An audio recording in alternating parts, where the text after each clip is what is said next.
Winston Churchill, a giant of history, famous for his inspiring leadership. Advance, Britannia! Long live the cause of freedom! But behind the legend lies a complicated character. People tend to see Churchill, the icon, Churchill, the bulldog warrior, and of course, that's not the whole story. He was an aristocrat and a man of the people. It says a lot for his charisma and his humility that he was accepted and liked. A trailblazer who also had questionable beliefs. He is an old-school imperialist. He calls Indian people the dusky nation. This is the story of the man behind the myth, using rarely seen footage, personal photographs, and told by those who knew him well. When my grandfather was at home, everything revolved around him. It seemed to be a natural way of life. This is the real Churchill.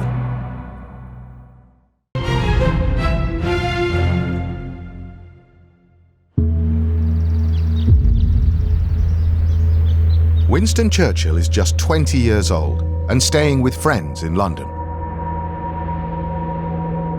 At dawn, he receives an urgent message from his parents' home, which is nearby. He was summoned to be told, your father is on his way out, close to death, basically. You need to come. It's quite clear that Lord Randolph Churchill was now very ill. Churchill races across Grosvenor Square to be at his father's bedside. Churchill was hoping for a last sort of great conversation. He needs that. Churchill needs a loving word from his father. His future depends on it.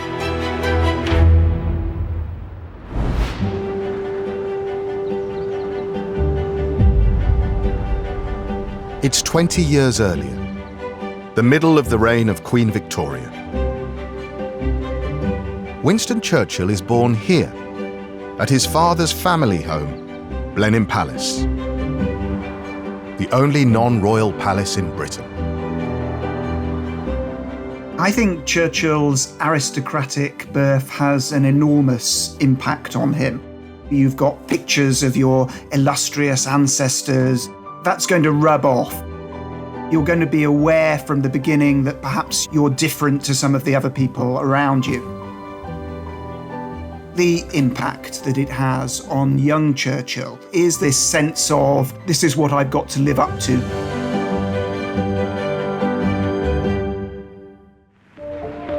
He's part of this aristocratic family. But that doesn't necessarily mean you have kind of a happy or loving childhood. Winston's father, Lord Randolph Churchill, is a younger son. He won't inherit the palace or dukedom, so Lord Randolph is creating his own legacy in politics. One of the rising stars of Parliament, he's tipped as a future Prime Minister. At just 37, he's already Chancellor of the Exchequer. Lord Randolph Churchill was controversial, combative, and egotistical. Lord Randolph was ambitious, driven, strict disciplinarian, and he was occasionally very aggressive and had extremely high standards. Churchill will later say of his father that he seemed to me to own the key to everything worth having. My grandfather idolised his father. He thought it was absolutely wonderful, but he was striving all the time to get his father's attention. Churchill's mother, Jenny, is a glamorous socialite.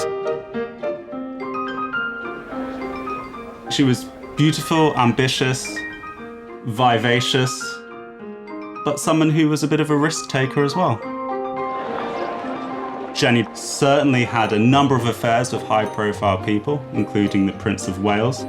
There was sort of an element of danger about her. She had a small tattoo on her wrist of a serpent, which is quite unusual for a society woman at that time. Churchill's mother spends her time socialising at Henley and Ascot. She's hardly ever at home. This rarely seen family snap is of her with Churchill when he's just 3. Jenny was kind of looking at Churchill like, what do I quite do with you? But there doesn't seem to be a huge amount of warmth. Churchill will later say he loved his mother, but at a distance. It's actually quite an isolating upbringing. Churchill was left to the care of his nanny, left to the care of his grandparents at Blenheim Palace. That was not unusual for someone of his class and status in Victorian society, but he seems to have felt it particularly keenly. He seems to have had quite a sort of sensitive nature as a child. Aged 7, Churchill is packed off to boarding school. That is the start of a clear trajectory for someone of his status in society. And politics was certainly one of the likely paths that Winston Churchill could have followed. So there would have been the expectation that he work hard and that he perform academically. Lord Randolph Churchill would have seen that as the first step. Churchill does not live up to his father's expectations. We have in the archives his school reports, and what they show is a willful, stubborn, rebellious young boy, a boy who's used to having the run of Blenheim Palace, who suddenly finds himself in the environment of a very strict, severe Victorian boarding school, and the two don't mix.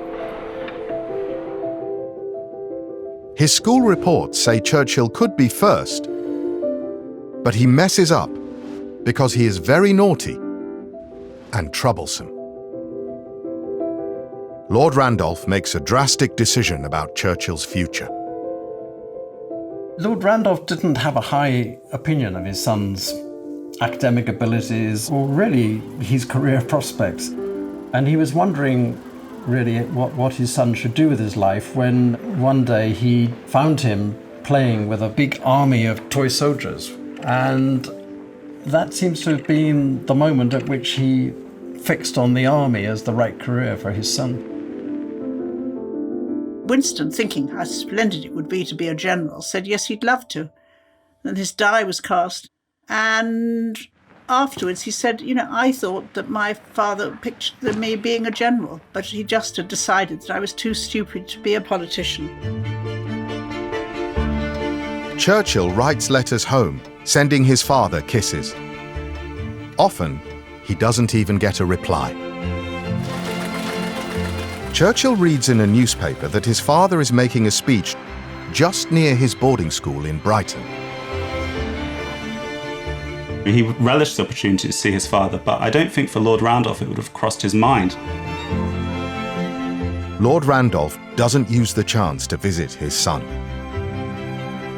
Churchill writes to his father, "I was very disappointed, but I suppose you were too busy to come." His father definitely was, I think, a brutal father, not brutal physically, but brutal intellectually. And he gave his son no confidence at all. But he never did give in at trying to get his father's attention. And maybe that gave him the grit to get on with life and go and push forward and never give in. But something terrible is about to happen. After it, Churchill will never be free of his father.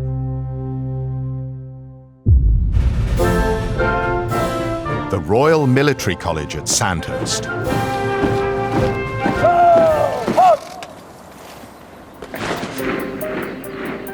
Winston Churchill is sent here aged just 18. He's hoping to make it as an army officer, the career his father chose for him. Churchill is very keen, if not desperate, to get his father's approval. So this is a time where he's clearly working quite hard. But Churchill does not get into the top class at Sandhurst, the infantry. Instead, he's put into the cavalry. This really irritated Lord Randolph because training as a cavalry candidate would cost an extra £200 a year for all that extra kit and horses and so on. He sent him a pretty nasty letter, which sort of upbraided him for his lack of effort and sort of said he wasn't really going to amount to anything. The letter says, "I am certain you will become a social wastrel, one of the hundreds of public school failures." That's quite a thing for a father to say to a son. Church was probably used to this treatment, but I think he generally would have been upset by it. This is a photograph of Churchill's father around this time. So all you can really tell from this is a kind of world-weary disapproval with everything he's considering, as well as the sense that he seems entirely sort of bored and withdrawn. Lord Randolph is ill. It's now reckoned the diagnosis may be wrong, but Lord Randolph's doctors believe he has syphilis, thought to have been caught when he was having an affair. Churchill was taken into confidence by his father's doctors, presumably at his mother's request. And that, I think, would have had an impact on him. He came to the belief that it falls upon him as the eldest son to restore his father's name and reputation. He's wanting to address those failings and do everything he can to safeguard his father's legacy. Churchill wants Lord Randolph to know that his reputation will be safe in his son's hands. But his father doesn't hear him, because Lord Randolph's illness is affecting his brain. In one instance, he's put in a straitjacket. He was really losing his mind, and I think the whole thing was terribly distressing. It must have been painful for Winston.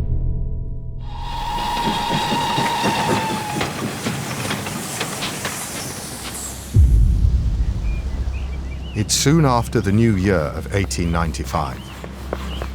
As dawn breaks, the 20-year-old Churchill arrives at his parents' London home. He's been told his father is dying, and he's raced to be here at the deathbed. No doubt he was hoping for some form of deathbed vindication. Churchill wanted nothing more than to be reconciled to his father. But Lord Randolph is comatose. He dies without ever waking up.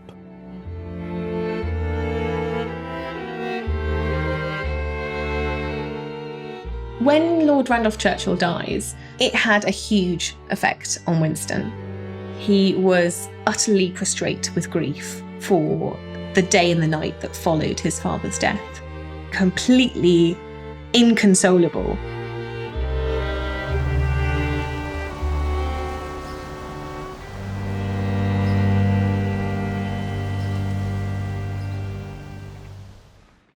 Attention there, military history enthusiasts. Brace yourself for an unparalleled journey into the heart of warfare with History Hit, where the untold stories of desperate battles come to life. Join James Holland on a gripping road trip through Italy in Road to Victory, Italy 1943, uncovering the often overlooked campaign of the British 8th Army's landing and advance up the Italian peninsula in 1943. Next, explore the forgotten battlefields of the First World War with Alex Churchill, tracing the bloody battles that unfolded before the trenches, revealing the clash of modern weapons and Napoleonic tactics in a conflict that set the stage for the Great War. And finally, follow the one and only Rishi Sharma in Untold Stories of World War II as he raced against time to capture over 2,200 personal oral histories from living combat veterans, preserving the harrowing accounts of those who lived at the bleeding edge on the front line. Discover hundreds of hours of award-winning documentaries and ad-free podcasts with History Hit. Sign up for a special offer via the link in the description.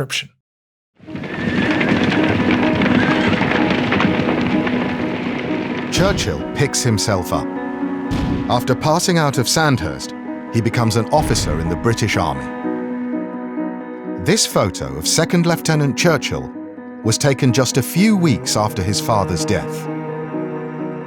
Churchill, sometimes in his clothing and outfits, could be a bit sloppy, be a bit casual, but here very much you see he's very buttoned down and trying to be that sort of ideal young officer, someone who lives up to the memory of his father. Churchill is posted to India, the jewel in the crown of the British Empire. Army life is mostly about playing polo and drinking gin in the whites-only officers' club. But Churchill is eager to see real action.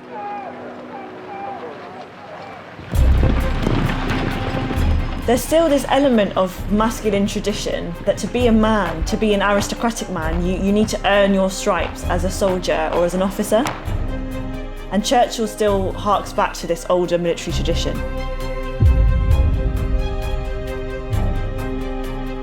"18 months after his father died, Churchill gets his chance to fight.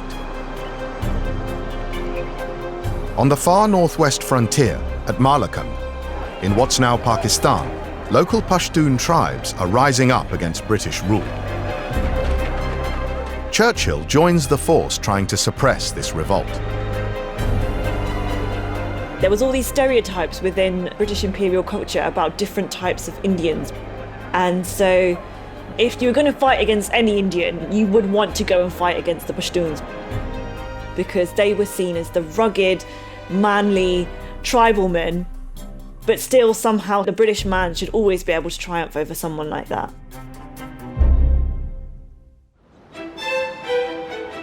The campaign is a British victory, and Churchill returns from it a decorated veteran. But he cannot escape his father's legacy. It catches up with him in a surprising way. Well, I think once his father died, he suddenly found the family didn't have any money. His parents had been very extravagant. His father had never had much money, and his mother had had some money, but that had all been spent. He doesn't have the money of other members of the upper classes, but Churchill shares their expensive tastes. In his early army career, Winston Churchill's spending money on his servants. He lived in a bungalow with two fellow officers. The three of them shared 28 servants in India. He spent money on clothes, on horses, and on good food and good wine. Churchill's army officer's salary wouldn't go very far at all by itself. He's often spent it before it actually arrives. He never quite knows where it goes. Then, Churchill has a brilliant idea that he steals from his father beyond the grave. Lord Randolph had occasionally bailed himself out of a financial problem by selling articles to the press. So Churchill sells articles too, about fighting in Malakand. He wrote about what he knew. He had a very accessible style. If you read anything that he's written, he didn't believe in writing in a convoluted style or having terribly long words. He said short words are good. He says the Malakand campaign is necessary because the locals are one of the simple races. British rule will end their dreadful state of barbarism. Churchill believed in not just the might of the British Empire, but also on its civilizing capacity. He believed wholeheartedly, and I think that is unpalatable today. But he was a product of his class, his gender, and his country. Churchill most definitely viewed himself as racially superior to so-called native people in India. And I mean, I think we can see that as a fundamentally racist ideology in that he felt that his whiteness and his culture somehow entitled him to rule over that person and to rule in such a way that he could change the civilization, the culture of that other person.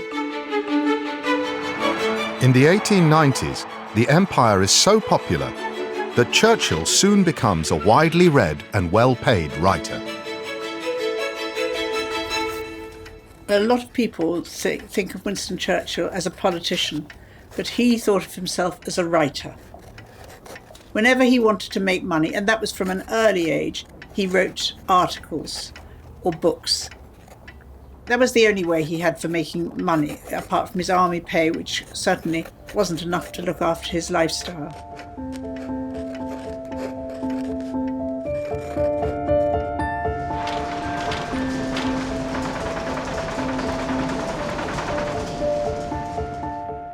Only a few years after his father's death, Churchill is already a veteran soldier and a successful writer, but he's far from satisfied.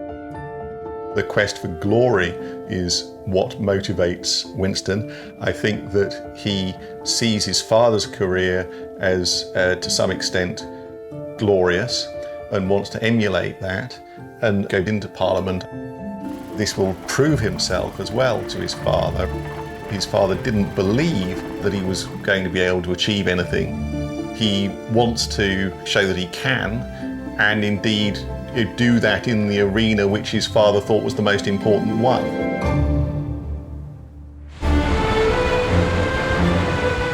So, aged just 24, Churchill resigns from the army and returns to Britain to launch his career in politics. What this leads to is extreme. A plan that will either get him into Parliament or it will kill him.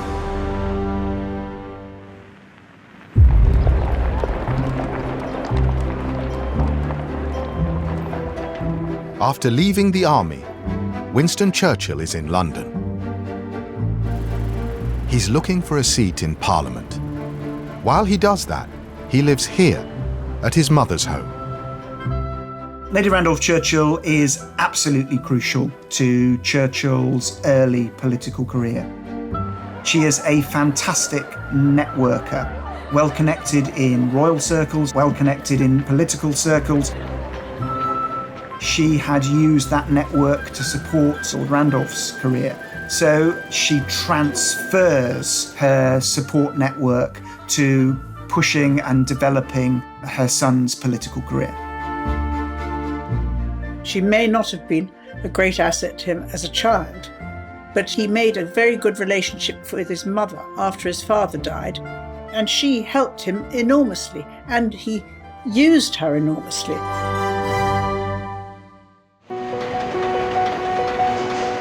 The search for a seat leads Churchill to Oldham, in Britain's industrial northwest. In the spring of 1899, there's a by-election here because the Conservative MP is retiring. Largely thanks to Lady Randolph's networking, Churchill is selected as the replacement candidate. He thought it would be a good opportunity for him to enter politics and enter Parliament. This is a photo of the prospective new member for Oldham.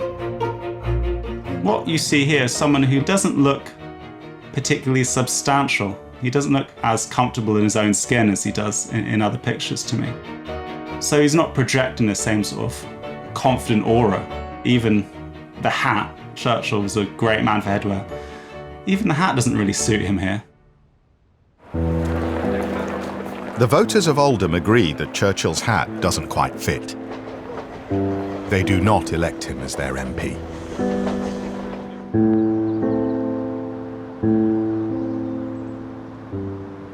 Having lost at his first attempt to get into politics, he wasn't going to sit around and mope about it. He picked himself up. He wasn't someone who looked back, he was someone who looked forward. Churchill is the archetypal young man in a hurry. He knows what he wants to achieve. He believes in himself, he believes in his abilities, and he's impatient of all obstructions and frustrations in his path. Churchill's impatience is another legacy from his father, who was only 25 when he became an MP. and was dead at 45. The fact that his father died at 45, I think really, really unnerved him, because he had so much he wanted to do in his life, and he felt that he hadn't got much time.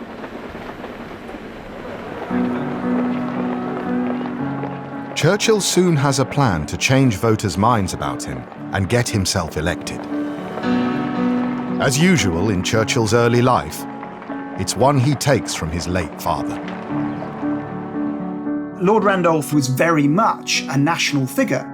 He was the rising star of the Tory party, dominating newspaper headlines. Lord Randolph was so famous, he became the subject of popular cartoons. Churchill at school was asked to obtain copies of his father's autograph. I mean, he was an incredibly famous and well-known figure. Churchill was very early aware that Lord Randolph Churchill was a celebrity as well as just a politician. And Churchill now wanted that too.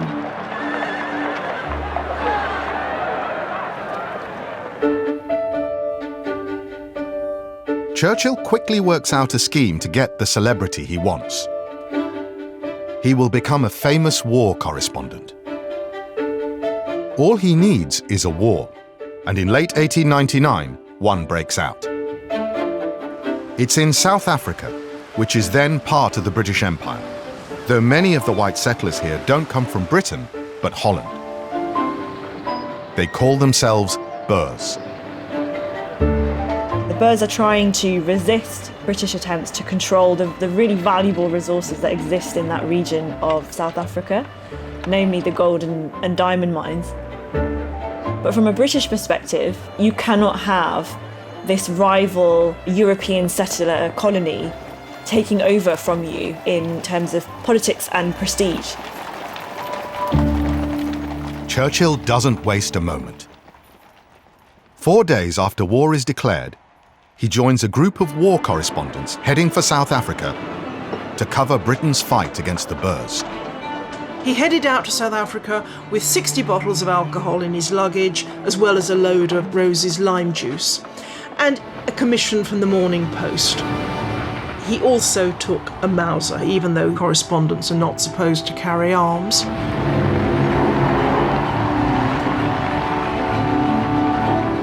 Churchill's plan is bold and simple. He'll get himself into the thick of the action and write reports about it that are absolutely sensational. He had one aim, and that was to make a name for himself and to become famous, because he wanted to go into politics, and he knew to get into politics he needed to make a name for himself. So he set off for South Africa and was fretting all the way that peace would have been made by the time he got there. A remarkable find is this photograph of Churchill on the boat on his way to South Africa. All the people around him would have been other correspondents, and almost all of them look considerably older and more experienced than he is. But there's already something about that determination peering through, what he called his natural pugnacity.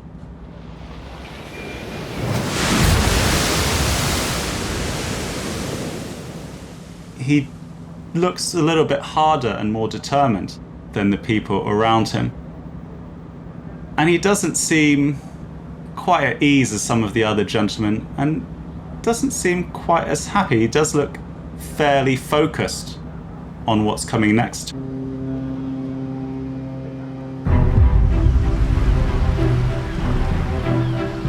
Churchill arrives in South Africa at the British colony's capital, Cape Town. From here, he travels inland, eventually boarding an armed troop train heading towards the front.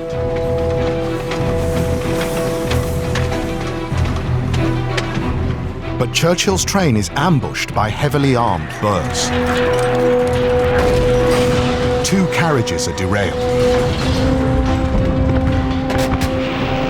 Amidst a hail of bullets, Churchill helps load 20 wounded men onto the remaining carriage. It steams away, but there is no room for Churchill. He and the other Brits left behind are surrounded. They surrender. This photo shows Churchill shortly after he's been captured by the Boers. What I think is interesting about this picture is that Churchill is standing slightly apart from his fellow captives. He looks very introspective, very unhappy. He wrote later that it was both painful and humiliating to be a prisoner. Churchill is taken to the Boer stronghold of Pretoria. He's kept under armed guard in a school that's been turned into a POW camp. He's told he'll be kept here until the war is over. He was very frustrated to be captured. He couldn't get on with his main object in life, which was to make a name for himself. And he called it endurance vile. He hated it because he was having to mark time. On the 30th of November, 1899, Churchill writes from captivity saying, "I'm 25 today. How little time remains." He doesn't decide just to sort of sit out his time and bemoan his fate. He concentrates on getting out of the prison, even though, of course, there's huge personal risk involved in that. Churchill joins 2 other prisoners in an escape attempt. Crucially, one of them speaks Afrikaans, the Boer language. Under cover of darkness, the 3 men head for a section of low wall beside the camp toilet. The other 2 hesitate, but Churchill scrambles over and hides in a bush. Then, a camp guard arrives to patrol the section of low wall so the other 2 can't follow him. He was greatly criticised afterwards for not going back to collect them. Well, I mean, once you got out, you're not likely to climb back in and get caught doing that. British territory is 300 miles away. Churchill doesn't speak the language. The others also have all the supplies. Churchill doesn't even have a map or a compass. But he had the stars to guide him, and he had a bar of chocolate. And he set off. That night, Churchill gets out of Pretoria, hidden between the wagons of a freight train. Really, the escape wasn't that well planned. He didn't have that many supplies. He was entirely conspicuous.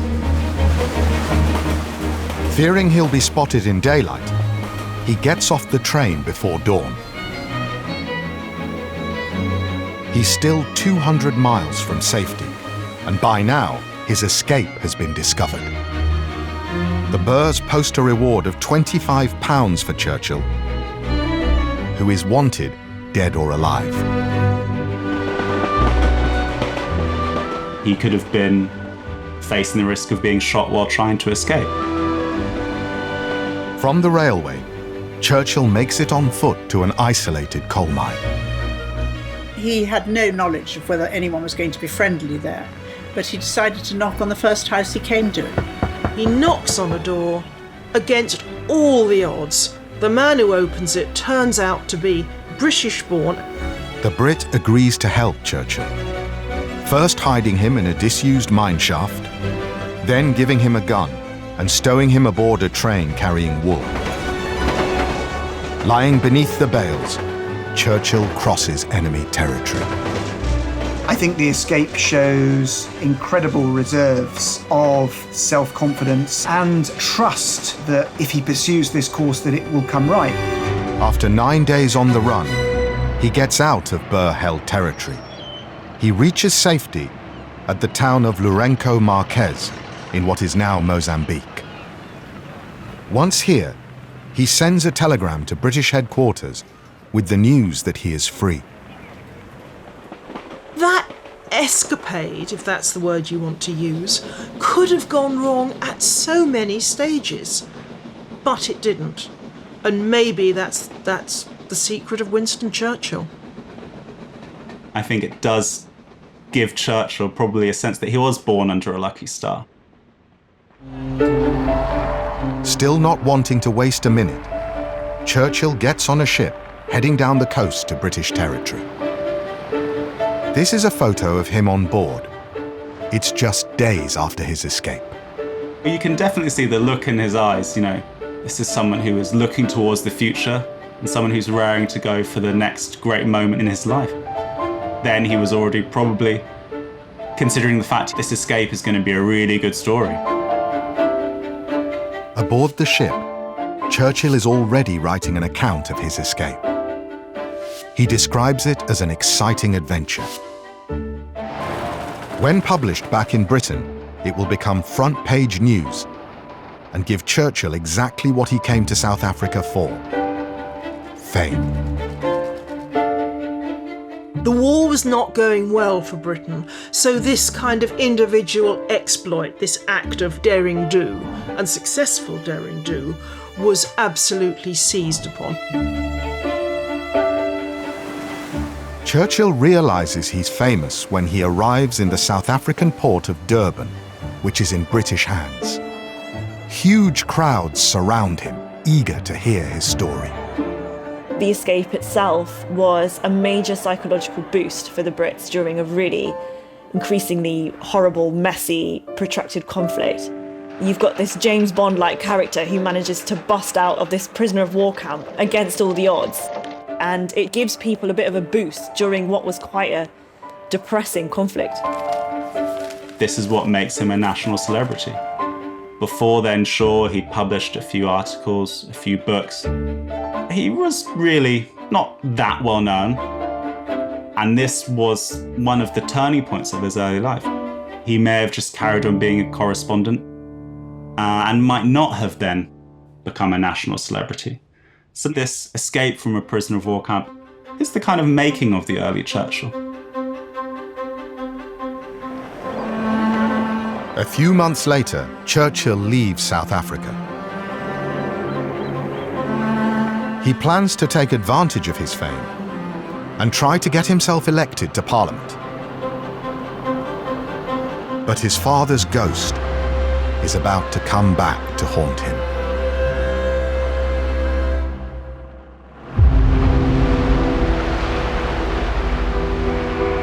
Winston Churchill returns home from the war in South Africa as one of the most famous men in Britain.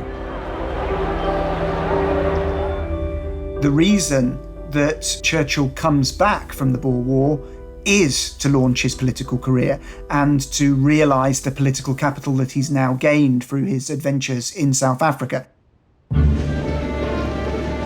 But Churchill still has a huge mountain to climb. He doesn't waste a second.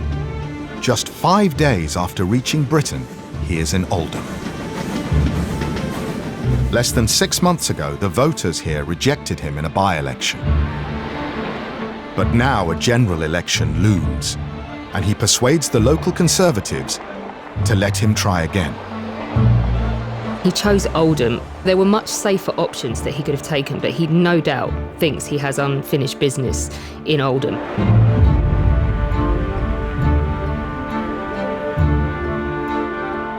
Voting begins on the first general election of the 20th century and the last of Queen Victoria's reign. It might be a watershed moment for prospective MP Winston Churchill too. If only he can unseat the man who beat him last time. His own profile is very high, but the election is also being conducted against the backdrop of the Boer War, and there's felt to be a greater chance of him being elected as a Conservative as a result of that. This time, the voters of Oldham do elect Churchill as their Member of Parliament. He looks very recognisably like him, which of course is exactly how he was from the first day of entering Parliament. You do get the sense of resolve there that he hadn't, and he just seems entirely more confident in his own skin. And this is a man who knows that he is now heading in the right direction. In the 5.5 years since his father died, Churchill has fought in numerous wars, given up soldiering for journalism, been a prisoner of war and escaped, become famous. Now, aged just 26, with his mother watching from the viewer's gallery, Churchill makes his maiden speech in Parliament. Generously, he uses his experience of the Boer War to argue it should end soon, and the Boers treated with respect. But the way he finishes his speech is very telling. He takes time to thank the House for its welcome, saying he understands it has been extended to me not on my account, but because of a certain splendid memory. So in his maiden speech, what Churchill is doing is harking back to his father's memory. The worst, obviously, is people in Parliament who remembered his father in his heyday when he'd been a hugely powerful Chancellor of the Exchequer and he'd been a very prominent politician and very charismatic. So I think he was referring to that, and he was determined to try to bring that memory back, the memory of his father in his powerful days. As a young MP, Churchill does everything he can to remind his fellow MPs that he's Lord Randolph's son. In early cartoons of Winston Churchill, for example, the whole way in which Churchill is bearing himself, the way in which he's dressed, is, I think, very consciously modelled on his father. But I don't think Churchill would have seen his election to the House of Commons as reconciling himself with his father's ghost. He does believe, I think, that he has a mission to fulfill, to finish what his father had started. He's recorded on several occasions as saying, one day I'm going to do something in the world. One day I'll be Prime Minister of England. But Churchill will never be able to do enough. He'll become Prime Minister and will lead his country to victory in the Second World War. Even then, he'll still be trapped in that moment when his father died. He never spoke to me about his father's death, but what he did do, which was interesting, he wrote an essay which was called The Dream.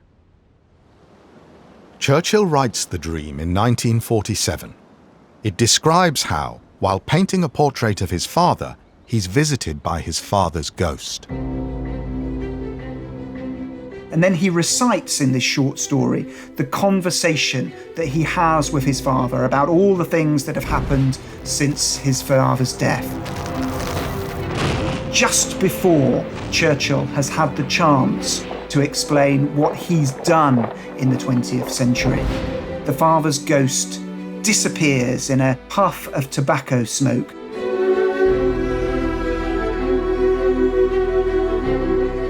That short story tells you an enormous amount about the relationship between father and son, or the lack of relationship between father and son. Because these are the conversations that Churchill was never able to have with his father. And his father was never able to see that he became more than this clumsy harum-scarum youth. The moment his father died, everything changed for Churchill. At this critical turning point of his early life, he stopped being a clumsy youth and became utterly focused and driven. A man on a mission. Winston Churchill, a giant of history, famous for his inspiring leadership. Advance, Britannia! Long live the cause of freedom! But behind the legend lies a complicated character. People tend to see Churchill the icon, Churchill the bulldog warrior, and of course, that's not the whole story. He was an aristocrat and a man of the people. It says a lot for his charisma and his humility that he was accepted and liked. A trailblazer who also had questionable beliefs. He is an old-school imperialist. He calls Indian people the dusky nation. This is the story of the man behind the myth, using rarely seen footage, personal photographs, and told by those who knew him well. When my grandfather was at home, everything revolved around him. It seemed to be a natural way of life. This is the real Churchill.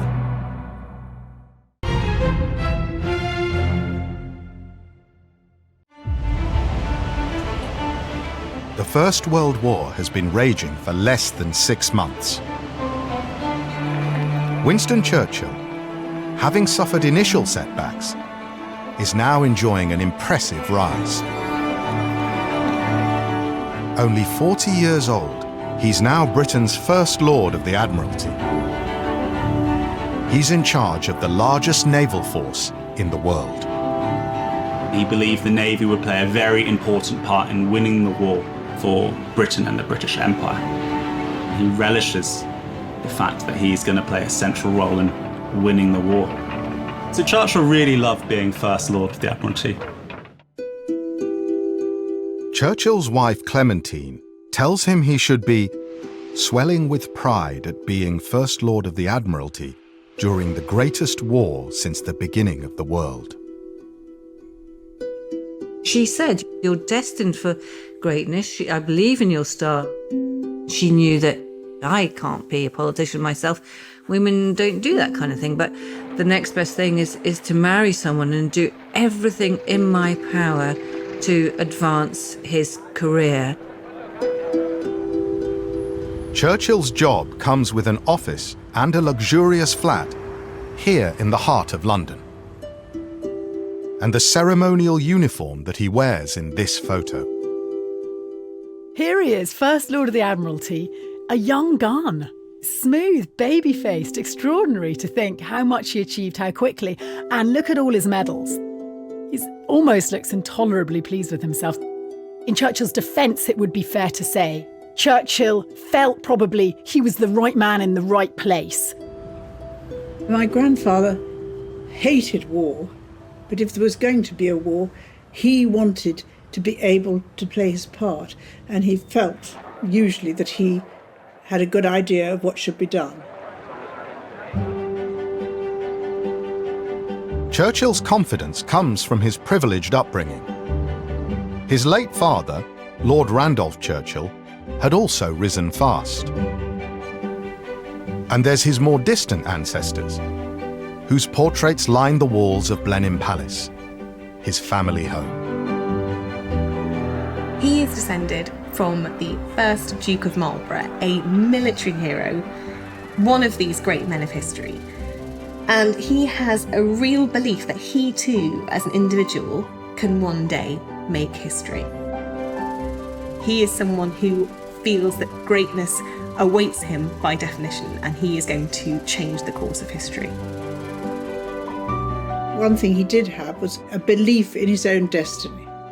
He said, "I don't believe so potent a being would have been placed on this earth without some reason, and I feel I'm here for a purpose." Churchill is someone for whom the war is a great adventure.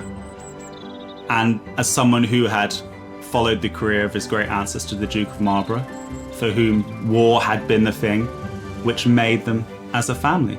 So he saw war as a chance to win glory, to win fame, and something which he was born to lead in. Everything seems to be going according to plan. As well as overseeing the Navy, Churchill is on the Prime Minister's 5-man War Council.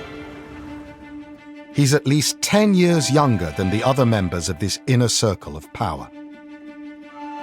He becomes the War Council's ideas man. He has the sort of mind that is always casting around for possible new solutions to existing challenges. Sometimes he would drive his admirals, generals and subordinates mad by bombarding them with suggestions, telegrams, minutes and so on. The war desperately needs a fresh approach.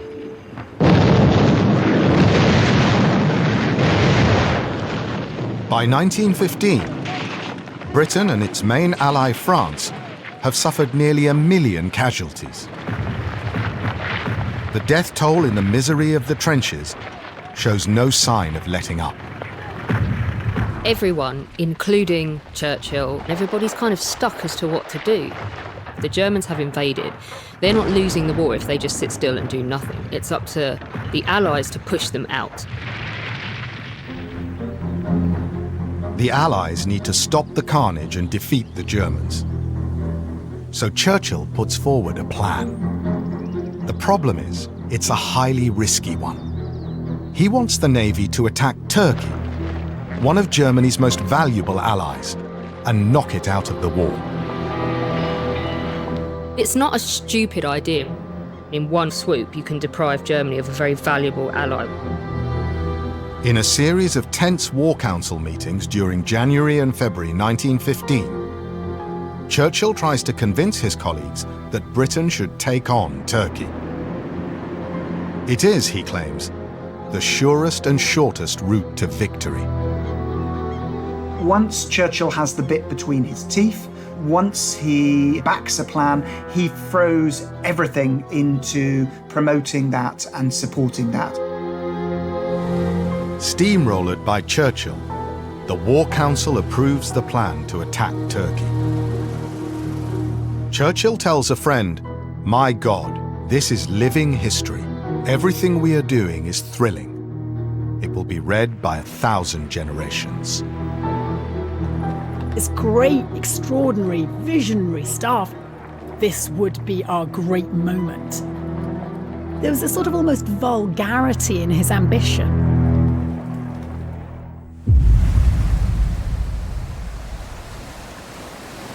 It's only 3 months since Churchill first put forward the idea of attacking Turkey. At 10:45 a.m., on a quiet spring morning, his great plan begins.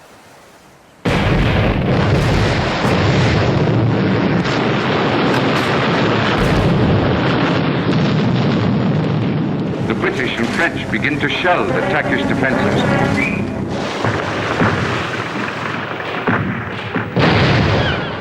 But by 6 that evening, 3 Allied ships have been sunk, and 3 more severely damaged.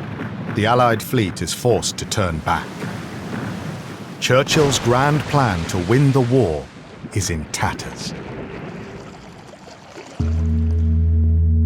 Churchill has basically wholly underestimated how difficult this is going to be. There's some of that institutional British racism about how the Turks are regarded, because the Turks are far better than he gives them credit for. Back in his office at the Admiralty, Churchill faces humiliation. But he refuses to give up. Instead, he doubles down. As well as the Navy, the plan is now to send in ground troops.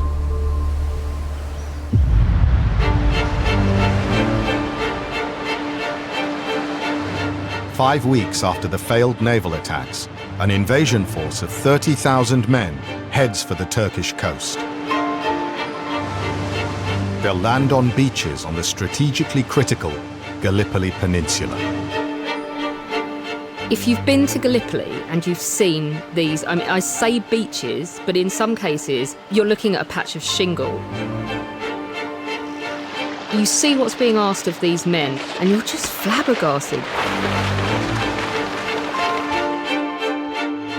Still in London, Churchill has never seen Gallipoli. He writes to his younger brother Jack, who'll be among those taking part in the landings. "This is the hour for a fine feat of arms. I wish I were with you. It would be easier than waiting here."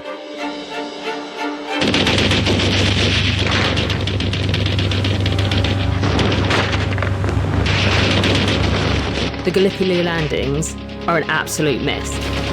The objectives are cost way too much of the troops. And it fails. Back in London, Churchill receives a letter from his brother describing blood and bandages all over the beach. Thousands have been killed, whole regiments wiped out. You can't blame Churchill for everything that transpires. There's other people advocating for it, not just Churchill. But Churchill must bear responsibility for Gallipoli to some extent, and he does. The entire war cabinet supported the disastrous Gallipoli landings. But when journalists start asking how this catastrophe happened, his colleagues say it's all Churchill's fault. This was a disaster personally, politically, nationally, and the importance of a scapegoat in politics, and especially in war, is vital if you want to keep the press on side. One newspaper at the time is brutal about Churchill, saying he seeks to grasp power which should not pass into his unguided hands. The press absolutely hammer him. They call him a shouting amateur. After reading the press reports attacking him, Churchill tells a friend, "I am finished." When he says, "I am finished," he is not being melodramatic. He is at that point being blamed for a huge loss of life. He has few supporters at that time, and he is the individual most closely associated with a disastrous military campaign. Within days of the insults in the press, Churchill is sacked as First Lord of the Admiralty. For cartoonists, his fall is a joke. But for Churchill, it's a personal tragedy.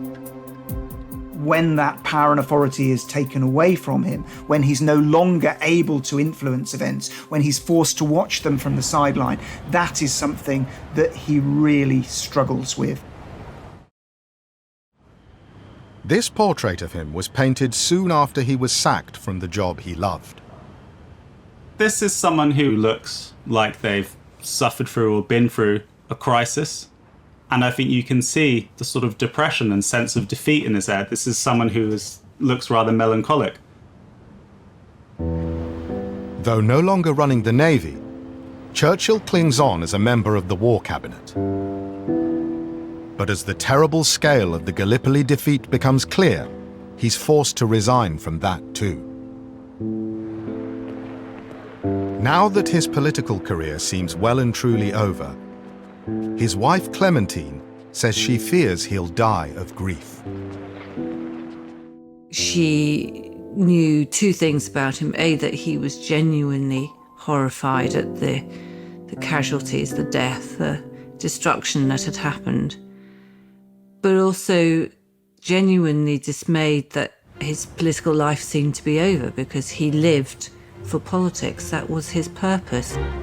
Churchill is down, but not out. He'll try to rebuild his reputation, and he'll do it in a remarkable way by putting his life on the line.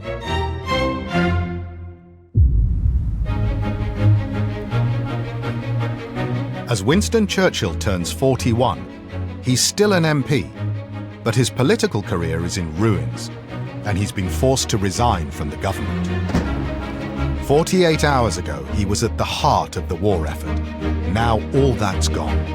Churchill makes an extraordinary decision. 2 days after his resignation speech, he reports for duty in France. Churchill is looking for rehabilitation after Gallipoli. When Churchill enlists, this is very much a public act. Press photographers capture him leaving home to go and fight. His wife Clementine loyally by his side. Clementine felt very strongly that by this sort of self-sacrifice, if you like, by volunteering to go and fight on the front, that this was the only way to rehabilitate his political career. A week ago, he was one of Britain's war leaders. Now he's crossing the Channel on a troop ship. That evening, having arrived in France, he writes to Clementine, "I did not know what release from care meant. I am very happy here." It's so uncomplicated compared to everything that he's left behind. The freedom, if you like, of just being shot at by a German and knowing who your enemy was because he's on the other side of no man's land.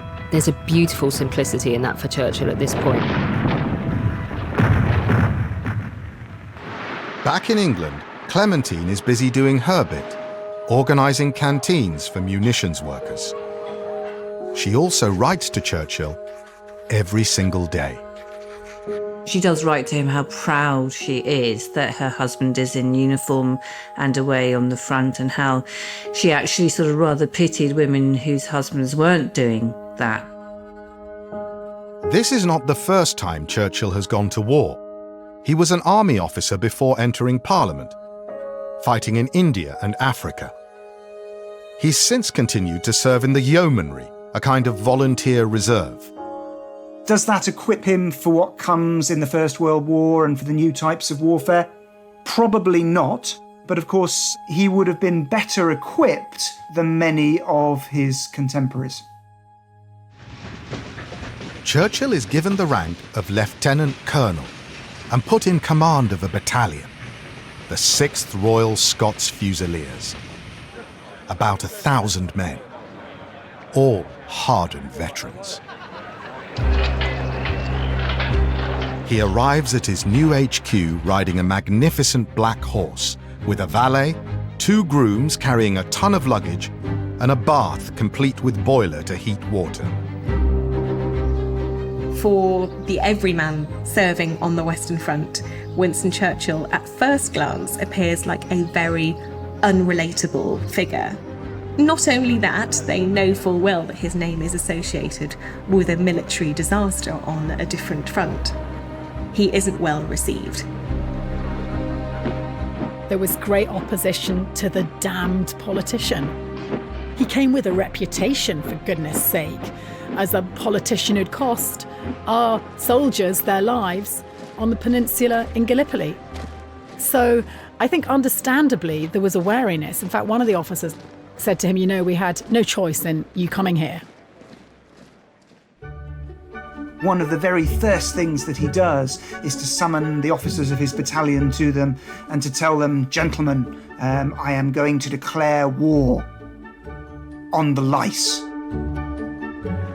So he's taking an immediate interest in, all the details of his command, the minutiae of his command, the welfare of his men.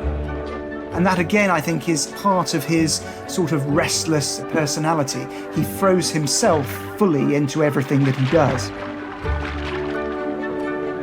Within a few days, Churchill wins his men around.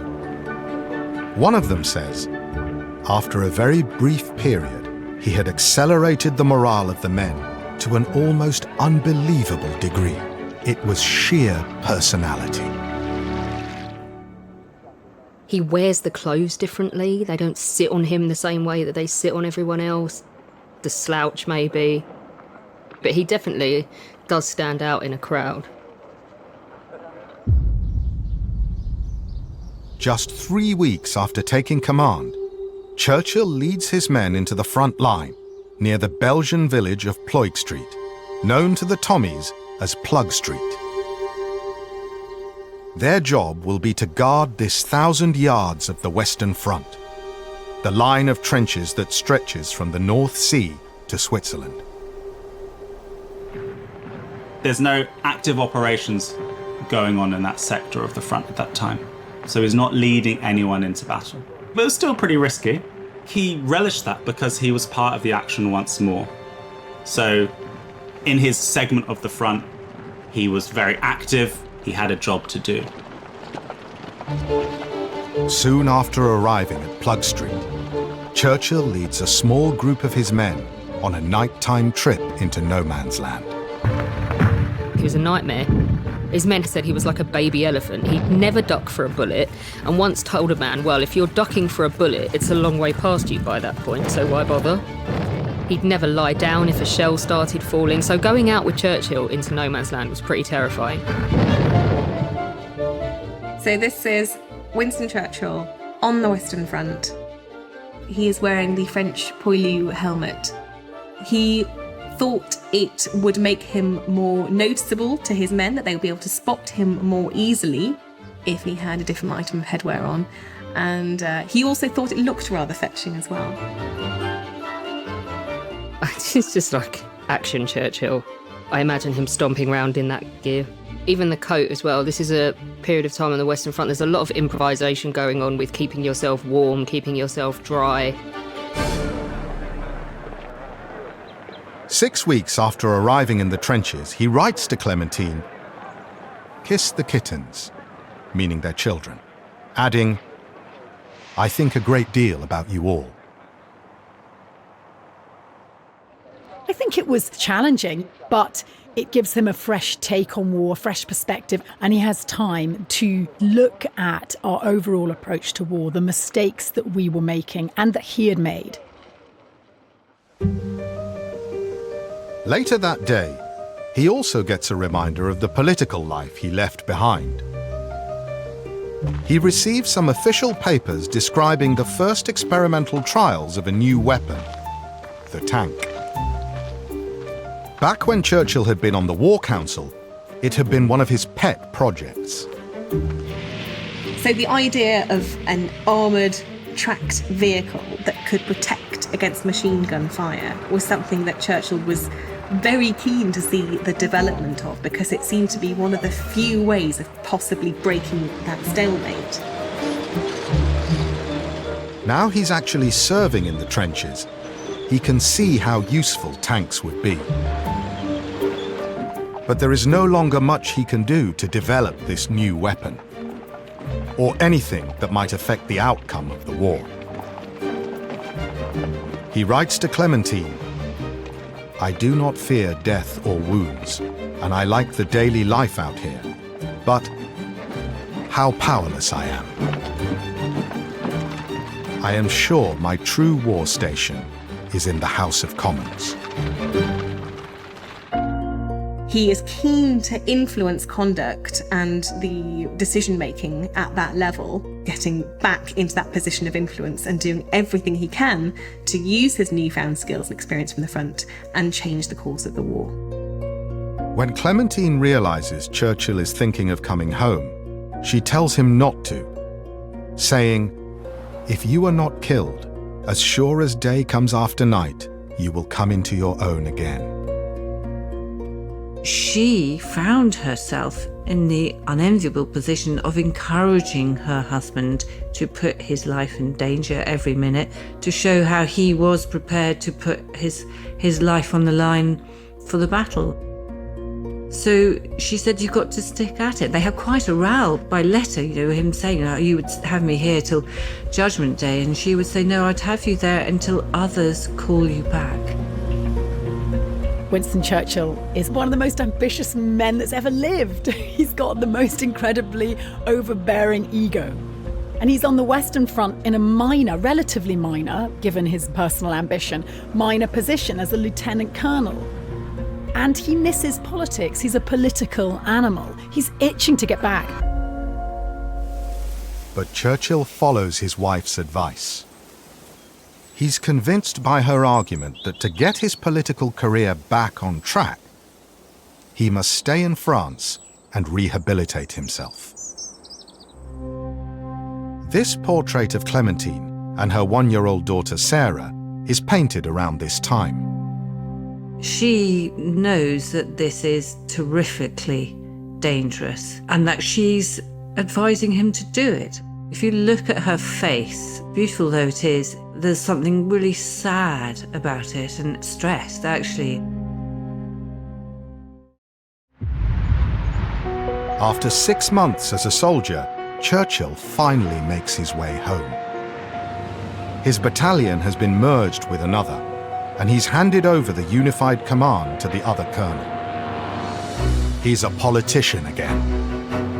When Churchill comes back to Parliament in 1916, his aim at this point is to get back into the front rank of politics.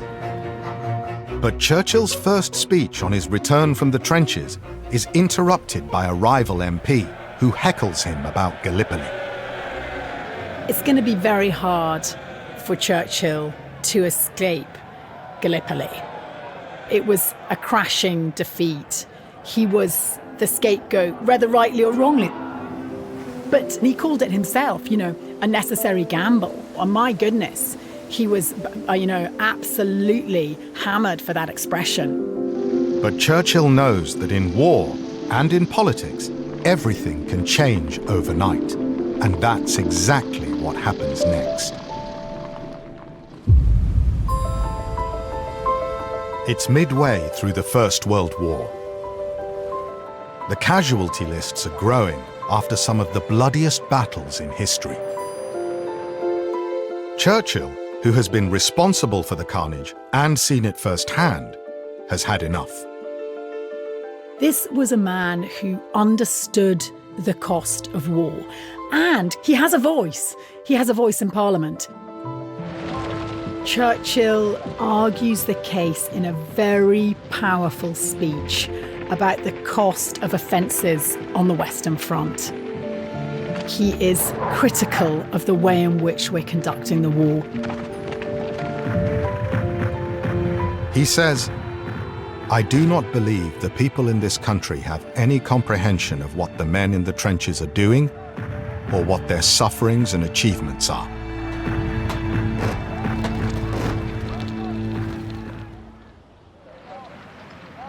Although Churchill is now the soldier's friend, one thing hasn't changed. Churchill was always more ambitious for higher jobs. And I think Churchill really wanted to be back in the cabinet, to be part of the group of leaders who was running the war. So, of course, I think he had his eye on greater things, more responsibility, after the setback, the great low of the Gallipoli campaign. He does use some of his first-hand experience of the trenches to talk in some of the parliamentary debates. And on the back of that, attempting to relaunch his political career. But when Churchill comes back to Parliament, he has to walk a very fine line. He has to be very careful about the sort of pronouncements he makes, and he doesn't always get that right. For some in government, Churchill playing the humble soldier when everyone knows he's a privileged aristocrat is the last straw. They believe it's time for Churchill to leave politics and not come back. Churchill was always trying to prove himself. That doesn't always go down too well, and he does make enemies. But I ask you, which politician doesn't make the odd enemy if he puts his neck on the line, if he's pushing his agenda over somebody else's? His campaign to return to power backfires as he becomes increasingly isolated. He falls under the influence of a powerful maverick, David Lloyd George, who's also critical of how the government is running the war. So David Lloyd George, I think, is one of the great figures in British politics. So his nickname is the Welsh Wizard. He is a man who has a huge sense of personality, wonderful public speaker, incredibly ambitious. Lloyd George is the opposite of the aristocratic Churchill. The child of a single mother, Lloyd George grew up in a cottage. But they were great friends. They went on holiday together. They golfed together. But this was not a relationship of equals. I think Lloyd George regarded himself as the leader, and he regarded Churchill as one of his followers. A very able follower, but a follower nonetheless. It's 7 months since Churchill got back from France. He's at the Royal Automobile Club in London's Pall Mall. He's in the bath here when Lloyd George telephones with big news. The Prime Minister, Herbert Asquith, has been brought down by his mismanagement of the war. By tomorrow morning, Lloyd George will be the new PM. The tide is turning in Churchill's favour. Churchill wants to be part of this hot new government, led by Lloyd George. You can see him puff chest, excited. But Churchill's hopes are ruined. The memory of Gallipoli means he's still a political no-no, even for Lloyd George. So Churchill is actually kept out of government in December 1916. It's simply too politically risky for Lloyd George to take him on at that point. You wouldn't want to be Winston Churchill in that moment. He's like the petulant schoolboy that he once was. You know, he hasn't been selected for the first 15, goddammit, and he's bitterly disappointed.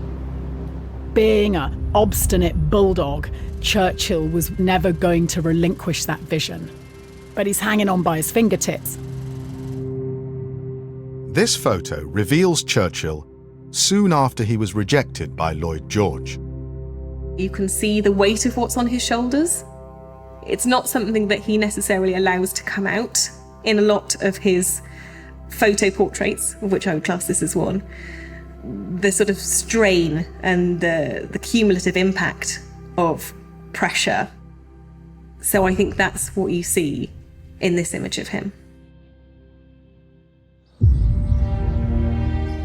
Early the following year, with the war still raging, Churchill retreats to rural Sussex to lick his wounds in this ancient manor house. That spring, he plays in the woods here with his young family. But his mind is in deep and ceaseless torment. Clementine is really concerned. She knew that Churchill being out of power, he would never be happy, and therefore she could never be happy. So Clementine decides to do her best to get Churchill back in government. She invited newspaper editors and proprietors round for lunch and dinner, and she pleaded Churchill's case that he could bring something to the cabinet that was otherwise lacking, and people had to see his talents and his abilities. Even Lloyd George is invited. The new PM lives nearby and is soon a frequent visitor at weekends. In London, Churchill continues to work on Lloyd George. This is a photo of him with Lloyd George outside Parliament, taken around this time. There's a wonderful purposefulness with which Lloyd George is walking in this picture. Winston Churchill, he's a step behind. He's in this man's shadow. The cigar tucked neatly into the cleft of his forefinger. It's not thrust to the front of the picture. That will come in future years. No. He's on the back foot, and he needs to remember his place. The Churchill-Lloyd George relationship is an interesting one. They are both very strong-willed, emotional characters, and it is something of a tempestuous relationship. Then, half a year after he was initially rejected by Lloyd George, Churchill gets the call he's been hoping for. He's offered a post in the government, Minister of Munitions. The Ministry of Munitions has basically one key objective that Churchill will kind of throw himself into. Get in there, make as many munitions as possible, and it's a useful outlet for all of his ability. But Lloyd George keeps Churchill under his thumb. Churchill doesn't get an office in Parliament, but here, at the former Hotel Metropole in London's West End. And though he's now back in government, Churchill is not brought back into the War Cabinet, the real inner circle. It's a very clever move by Lloyd George, because Winston Churchill knows full well he's got to work incredibly hard to regain the influence that he had previously. Churchill's been given a second chance, and he's determined not to waste it. He travels the country, visiting the thousands of factories now under his control. He wants everyone working in the armaments industry to get behind the war effort. He offers union leaders tea and cake. Churchill prided himself on his bonhomme and his ability to charm, his ability to find the right phrase at the right time and, win the room. Here is Churchill on one of his visits to a munitions factory. You can see also the people around him. They look fairly happy to be in his presence and fairly engaged by his persona. And he looks fairly cheeky, I think. So this is someone who is much more at ease with himself because he's in the thick of things. He's playing what he thinks is a very important part in winning the war and making sure that Britain had the tools, the equipment they needed to pursue the war to success. He wants all the munitions he can get his hands on. He wants new tanks. He wants machine guns. On the one hand, he's doing it because he believes in it, but he also wants people to know that he's doing it. He actually had a graph in the ministry to show how the production of guns had increased exponentially under him as the minister. So, Churchill was all about blowing his own trumpet. Churchill tells the entire House of Commons about his great success. And he writes to the War Cabinet, listing exactly how many guns and tanks are being produced. Churchill seizes the opportunity that's given to him by Lloyd George and uses it to sort of rebuild his reputation. Churchill would have seen the Minister of Munitions post as a staging post to getting back into the cabinet and getting back into the real front line of British politics. But Churchill's career lies in the hands of this man, Lloyd George, and that's a dangerous place to leave anything you really love. In 4 days, the First World War will be over. Churchill knows peace is coming, and that soon Britain won't need a Minister of Munitions. For Winston Churchill personally, it would have been a very uncertain time in terms of what awaited him in terms of his career. He could by no means guarantee ongoing political success and influence, which would have been hugely unsettling for Churchill himself. So Churchill writes to Lloyd George demanding to know the PM's plans for the post-war government. He threatens to resign as Minister of Munitions if he doesn't get what he wants. He's somebody who thinks that he's really good at political manoeuvring and generally isn't really that good about it because he's just not very subtle. It's classic Churchill to take the bull by the horns, to sort of just crash on in there and state his demands. And there's an air of political naivety to that. But Lloyd George refuses to make any commitments. He tells Churchill his demand is an unpleasant surprise, and that dissatisfaction with your personal prospects is not a reason to quit. Lloyd George, his attitude was probably, let me put in the most blunt way that I possibly can why what he's saying is so entirely unreasonable. I'll put him in his place. Basically do a killer put down. Churchill does not resign. Days later, he's sitting in his office at the Ministry of Munitions when the war ends.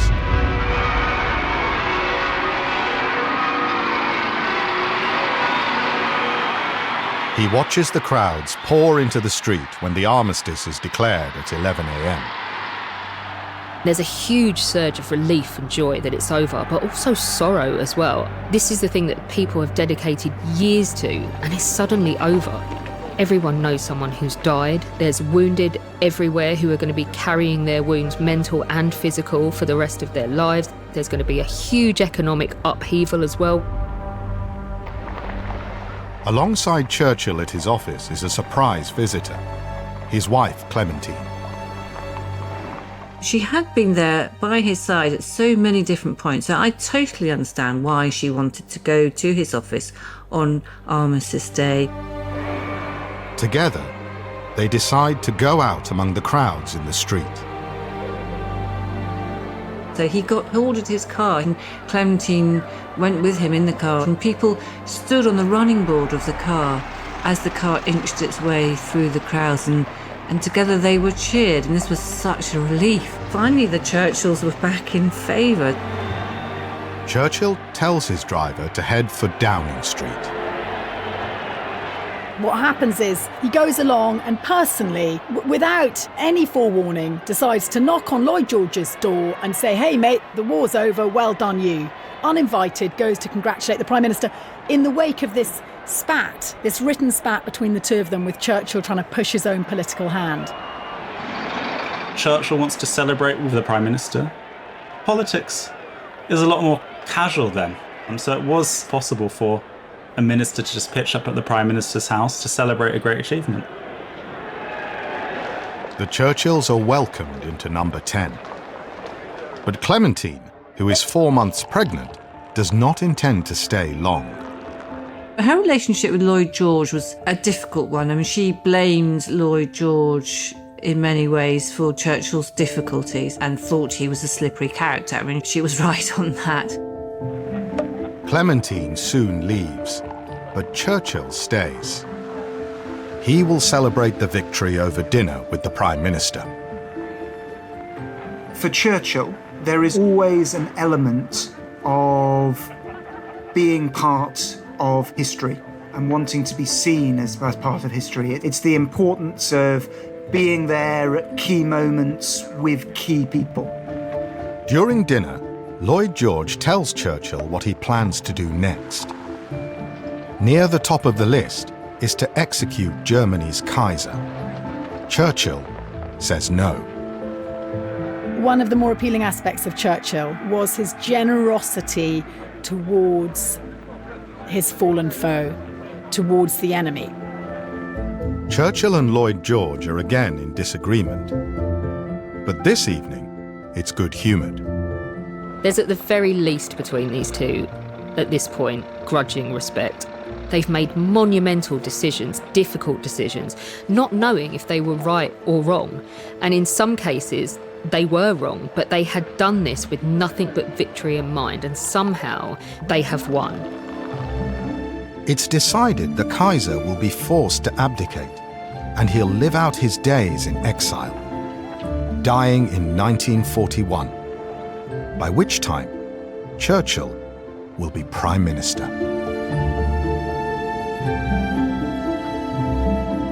That future is far from sure at the Armistice dinner in 1918. But a few weeks later, he's invited to return to the cabinet. His career is back on track.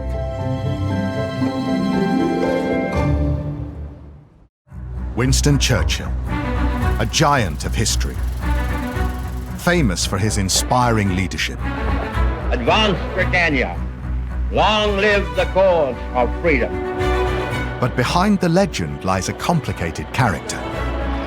People tend to see Churchill the icon, Churchill the bulldog warrior, and of course, that's not the whole story.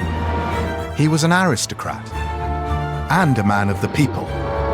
It says a lot for his charisma and his humility that he was accepted and liked. A trailblazer who also had questionable beliefs. He is an old-school imperialist. He calls Indian people the dusky nation. This is the story of the man behind the myth, using rarely seen footage, personal photographs, and told by those who knew him well. When my grandfather was at home, everything revolved around him. It seemed to be a natural way of life. This is the real Churchill.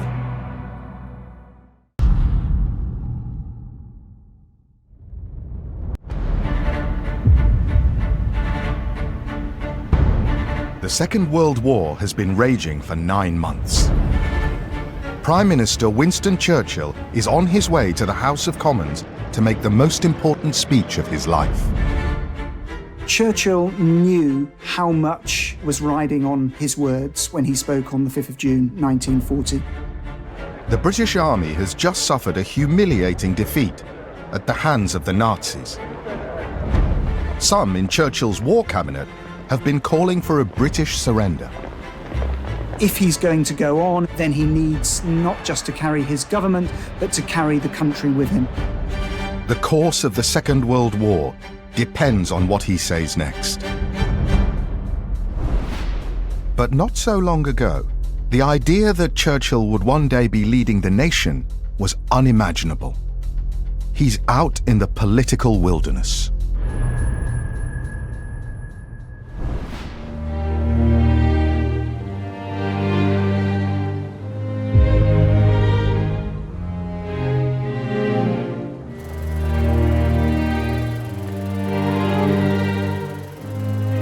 It's a decade earlier.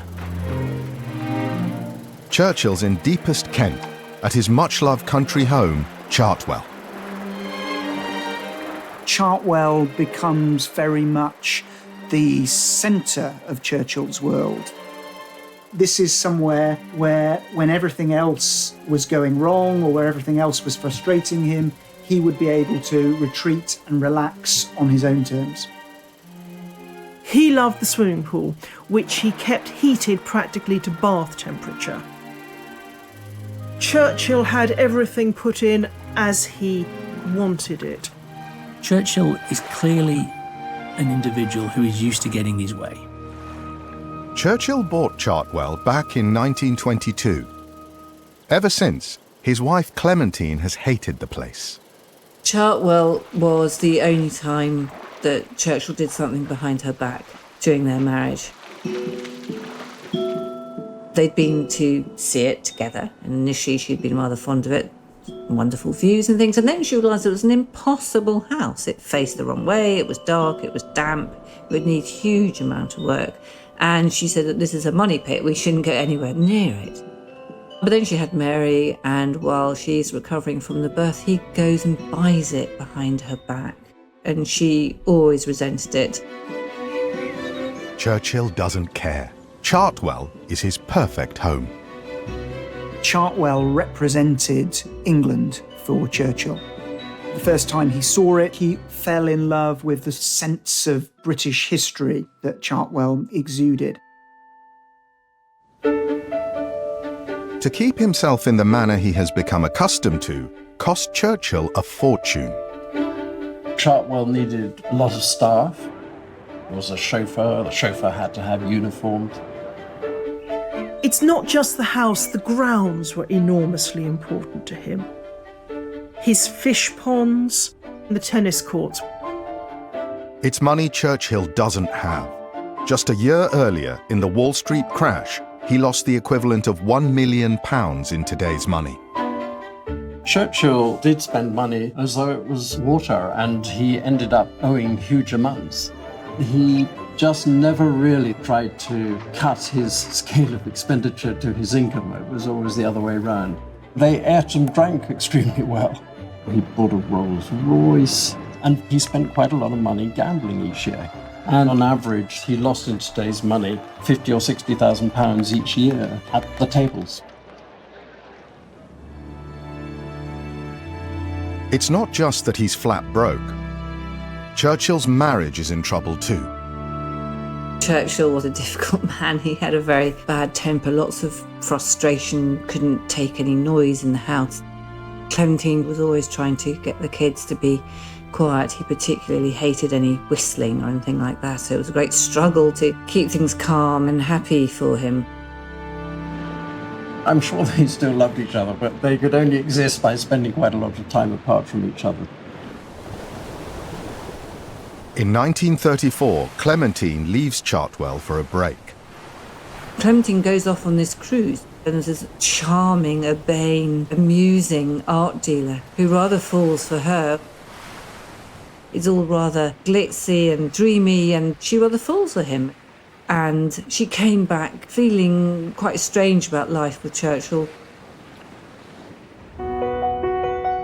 On top of everything, his political career is going nowhere. He's a backbench MP who last held a government post in the previous decade. Churchill is quite an isolated figure in the House of Commons. He is someone who is considered a bit of a maverick, a bit of a loner, and also a bit of a dinosaur. This is someone who had made his name in the Edwardian era before the First World War. But Churchill refuses to be silent on the big issues of the day. The trouble is, every time he wades in, he seems to get it wrong. Churchill was out of touch with mainstream political opinion. He has pegged his career on a number of causes which have turned out not to be front runners. When Churchill believes in something, he won't back down. His approach is probably encapsulated by his famous saying, "Never give in." Churchill is an obsessive. He was obsessed to the point of near political suicide about causes he really cared about. And so, when the country is thrown into a constitutional crisis, Churchill can't help but get involved. King Edward VIII brings the vast British Empire to a turning point. Mrs. Wallis Simpson, the twice-divorced American, is the choice for Queen. For her, he creates the greatest British crisis in centuries as he clashes with Cabinet and Parliament. Edward VIII is being called on to give up his throne to marry his divorced lover, Wallis Simpson. Churchill defies the consensus and supports the love-struck king. He makes a serious political mistake because he romanticizes monarchy. He is friends with the king. He wasn't going to rush to condemn. Churchill argues the king should be given more time to consider his position. He's actually shouted down, and it's one of the rare occasions in the House of Commons where he's not really able to make himself heard. Churchill makes a serious political mistake. It is one of a series of events which causes people to question Churchill's judgment.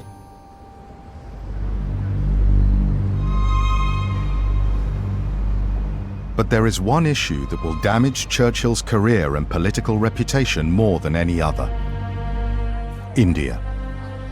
Ladies and gentlemen, are you following the Indian situation with the attention it demands? After 70 years of British rule, by the 1930s, the government is making moves to grant India a degree of self-government. A lifelong imperialist, Churchill refuses to stand by and watch.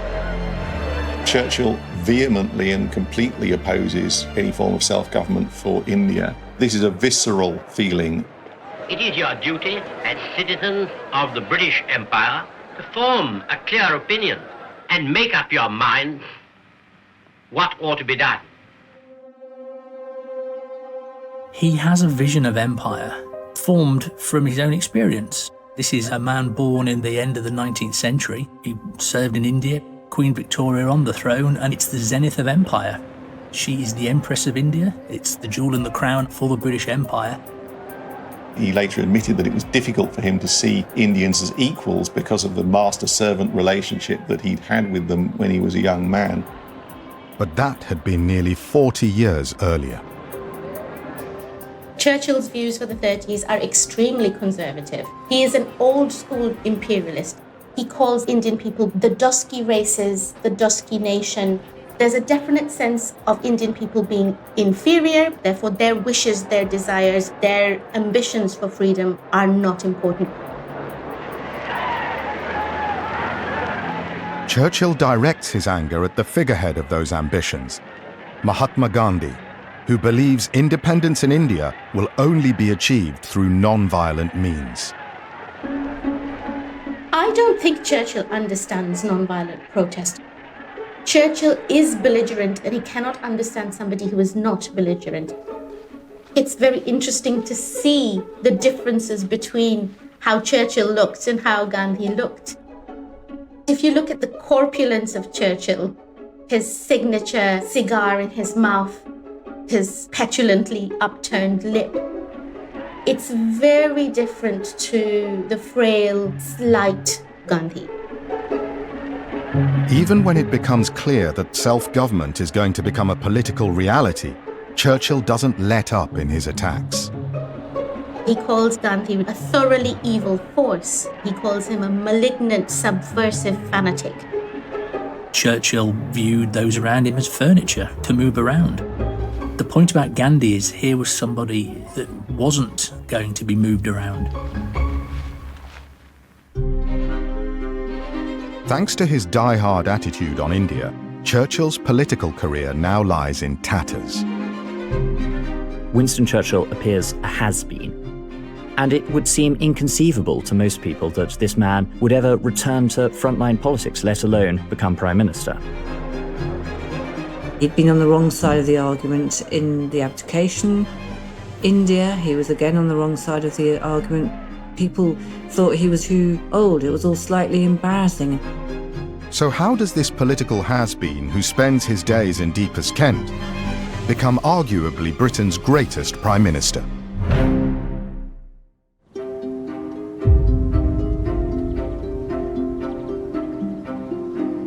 Winston Churchill is in his study at his country home Chartwell, writing furiously. He forged his name as a writer, as a war correspondent at the end of the Victorian Empire, and he underpinned his whole political career with books and newspaper articles. Today, he's writing an article for the Daily Telegraph, and it's on a topic he's returned to time and time again. This obsession has once again alienated Churchill from the political establishment. In Ruhe ersessen, sondern bitter schwer genug, erkauft und erarbeitet und errungen. In the article, Churchill warns of Hitler's plans to dominate Europe. Churchill is deeply alarmed by the rise of the Nazis. His first warning, he says, these people marching through the streets of Germany with the light in their eyes to suffer for their fatherland are looking for weapons. And when they have weapons, they will force us to return to them all those lost territories that were taken at the end of the First World War.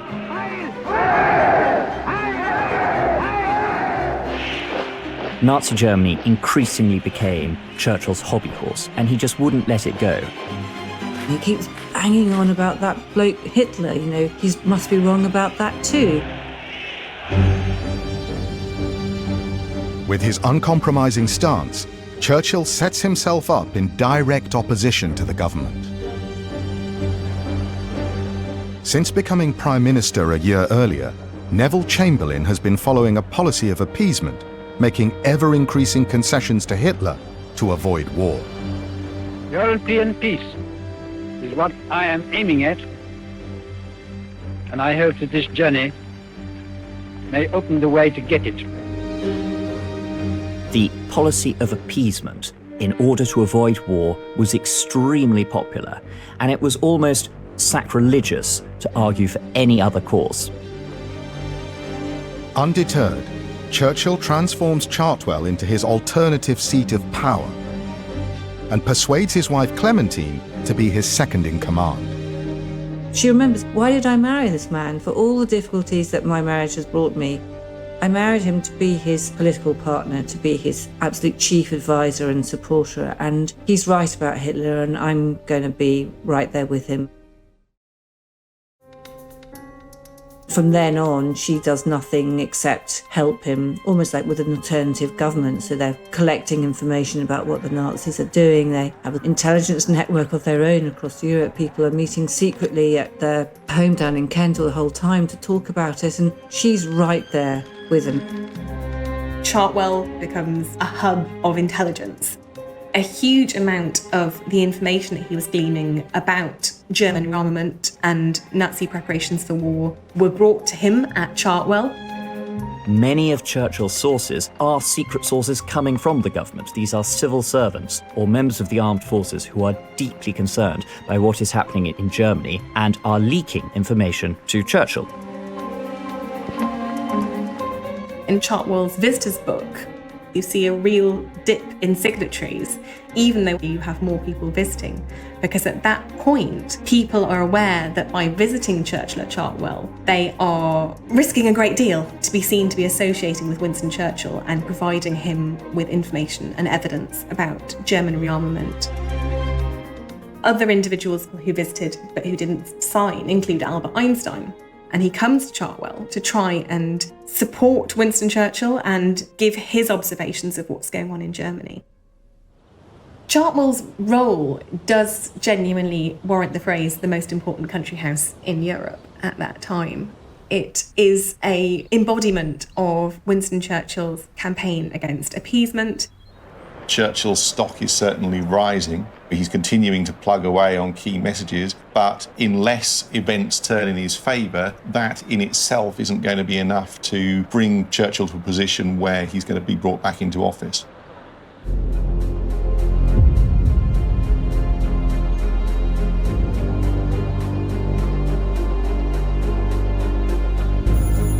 Churchill is at home in Chartwell when the phone rings.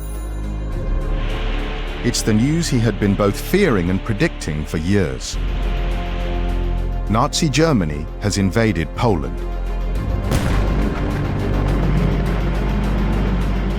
The German foe begins its ruthless march of conquest and sets the stage for World War II. Britain is Poland's ally. Prime Minister Neville Chamberlain has no choice but to declare war on Germany. The fateful hour of 11 has struck, and Britain's final warning to Hitler having been ignored, a state of war once more exists between Great Britain and Germany. It is the ultimate vindication of the warnings that he has been giving for nearly 10 years. And yet, there's very little satisfaction for Churchill that Britain does end up going to war. War was a grim business, and he knew it was a grim business. But if war it had to be, then he wanted to be at the center of events. Churchill immediately drives to London to speak in an emergency debate in the House of Commons. Here, he gets a note asking him to see the Prime Minister. If Chamberlain is to have any sense of credibility in the country, and if he seriously wants this war to be won, then he must include Winston Churchill. He has proven to be right about the danger of Hitler. Churchill leaves the meeting in shock. He's not only been asked to join the War Cabinet, but he's been given one of its most powerful roles. This is one of the first photographs of the newly appointed First Lord of the Admiralty. It is a dramatic moment for him. It marks a homecoming to the front rank of British politics.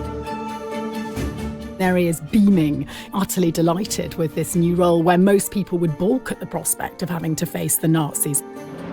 Churchill's been waiting to take the action to the enemy. As First Lord, Churchill's in charge of the Royal Navy, the largest in the world. He wears an ornate uniform, and it's one he's worn before, in the First World War. He marched back into his old rooms in the Admiralty. The signal sent out to the fleet was "Winston is back." Churchill will barely see his beloved Chartwell for the next 6 years. The great struggle of his life is about to begin.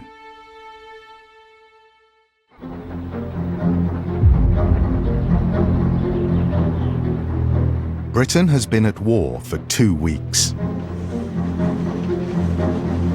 Winston Churchill is on a train heading north to the Orkneys and the naval base at Scapa Flow. As First Lord of the Admiralty, he's going to throw himself into that job 100%. In fact, possibly more than 100%. Since becoming First Lord of the Admiralty, he's travelled the length and breadth of the country, making sure he's across all aspects of the Royal Navy and its ability to take on the enemy.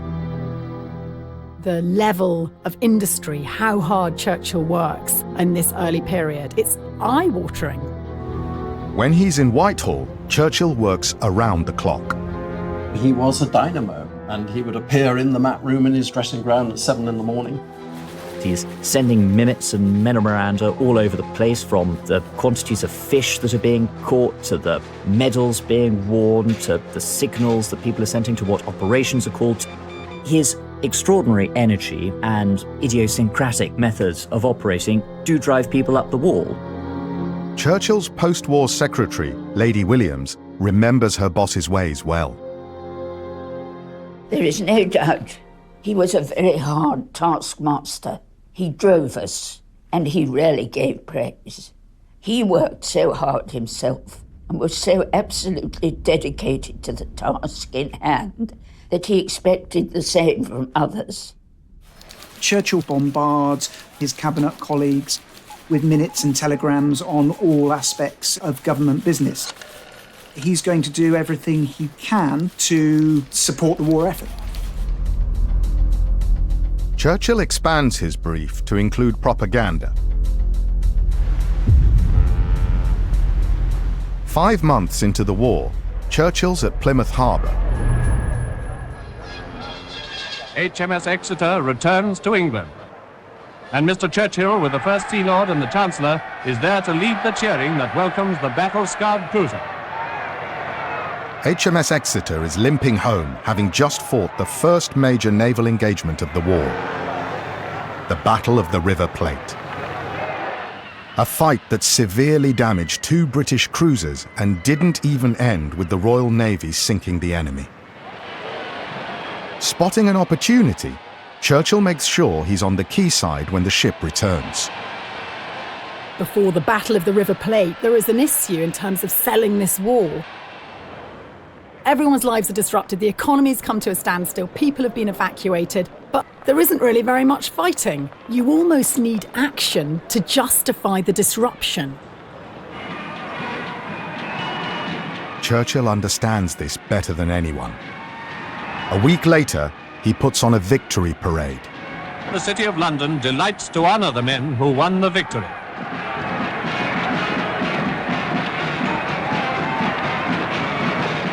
The Premier and the Cabinet are there at the special invitation of the First Lord, for whom it must be a really enjoyable occasion.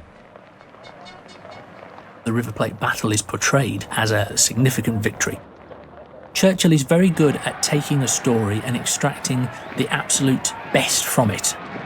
This is a man who's been very present in the press. This is a man who knows it's all about the spin. At the parade, Churchill, alongside the King and Queen, pays tribute to the 100 men who were killed or injured. Churchill moves to very quickly comfort this girl who is crying and who has clearly lost either her father or her brother in the Battle of the River Plate. It shows Churchill's more emotional side.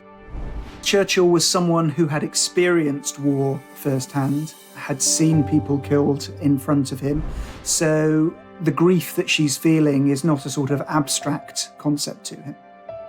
He was very emotional, Churchill, in the most lovely way.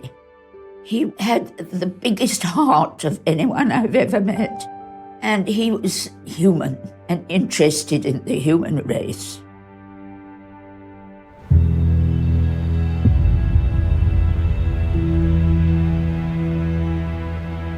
Three months later, the Prime Minister, Neville Chamberlain, calls Winston Churchill to number 10 for a special meeting.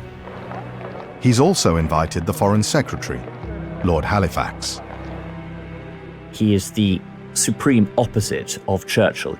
Halifax is an immensely respected Conservative politician. He is part of the old guard. He is respectable, he's trusted, he's steady. Chamberlain wants to discuss what to do in the wake of Britain's first major defeat of the war in Norway. If ever there was a quintessential civilian unsuited to the task of war, it is Neville.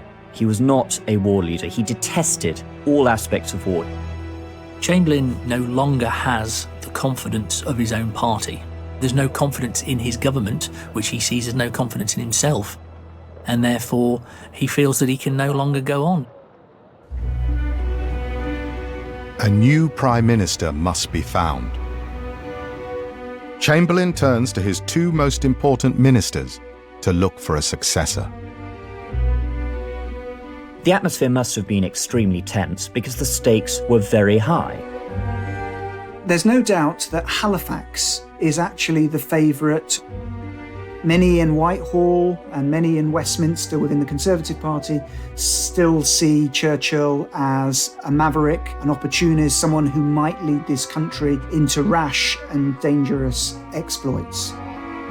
Chamberlain asks Churchill if he can think of any reason why Halifax should not be Prime Minister.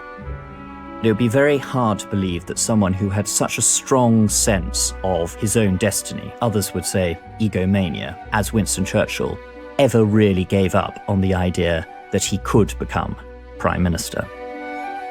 Churchill knows that. What he needs is for Halifax to write himself out of the equation, which will then lead to him automatically being seen as the right choice. For once in his life, Churchill chooses to say nothing. Churchill claims that he just kept quiet. He said it was a very long silence, longer than the 2-minute silence that occurs on Armistice Day. Churchill plays it brilliantly. Eventually, it's Halifax who breaks the silence. he turns down the top job. At the critical moment and out of crisis, Britain gets the war prime minister of her desire. Behind Mr. Churchill, the country rallies solidly and resolutely to the task of defeating the most sinister madman that ever aspired to world conquest. The man to beat Hitler is Winston Churchill. Against all the odds, Churchill has come back from obscurity and is now Prime Minister. This photograph is taken on the day Churchill takes office. This is a man who appears to have almost no worries in the world, and yet he has just assumed awesome responsibilities. But here he is, smiling, cigar in the hand, as though he had hardly a worry in the world. I was conscious of a profound sense of relief. At last I had the authority to give directions over the whole scene. I felt as if I were walking with destiny, and that all my past life had been but a preparation for this hour and for this trial. Churchill's sense of destiny comes from overwhelming self-belief, and I think he'd always fantasized from his time as a soldier serving in India in the late 19th century that it would fall to him to be the supreme defender of Britain and her empire at her greatest hour of crisis.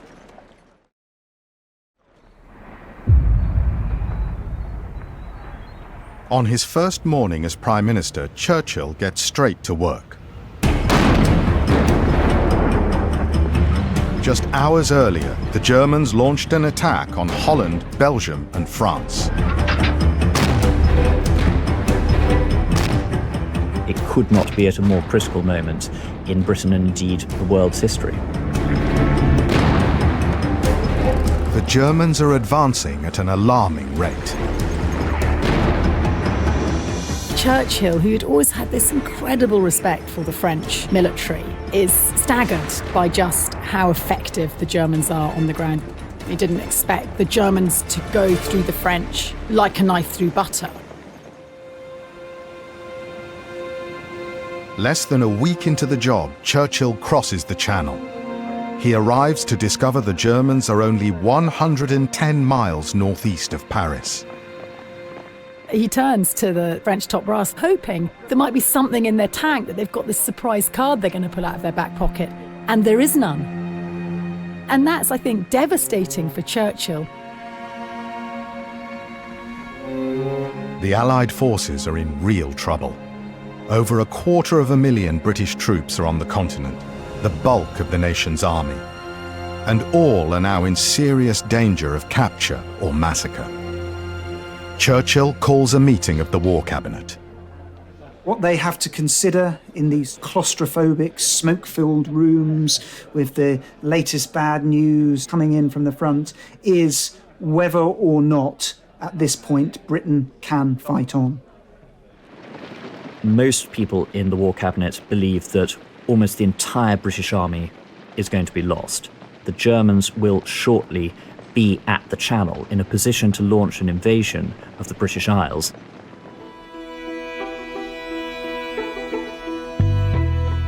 In these dire circumstances, Lord Halifax quickly suggests surrender. He wants to open negotiations with the Germans as soon as possible, and Chamberlain agrees. It was actually about simply surviving, about keeping the British Isles as an independent political entity and safeguarding the empire. And if Hitler was prepared to offer reasonable terms, then Halifax thought that these should be explored. Churchill is outraged. He sees it in black and white terms. We're in this war to win it. As if Halifax, who was the other option, had become Prime Minister at the end of May. By the end of June, Britain would have been out of the war. That's how key Churchill is as leader. Despite his opposition to any talk of surrender, Churchill isn't in a position to dismiss it. He has only been Prime Minister for 2 weeks, and he realises that he has very little support in Parliament from his own Conservative MPs. And so this crucial War Cabinet meeting ends with no resolution.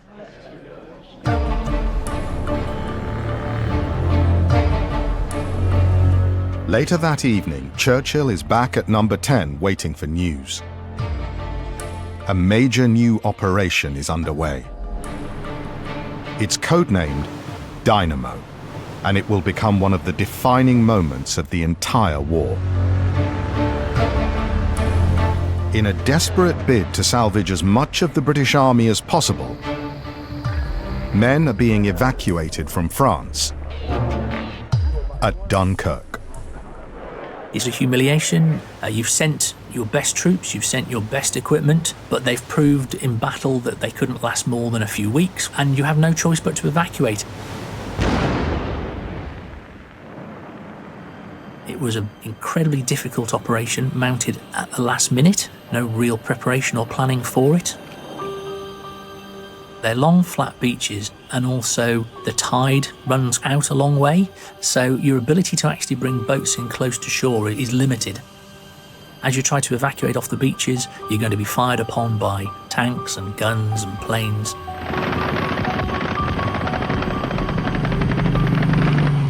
It will be an incredibly challenging mission to try and withdraw any forces through that. There is a real fear that actually we're only going to be able to save a fraction of the army. The initial estimates are that we will be lucky to get away perhaps 50,000 men. Unless they get the troops home from France. And Churchill convinces his war cabinet to fight on, the war will be lost.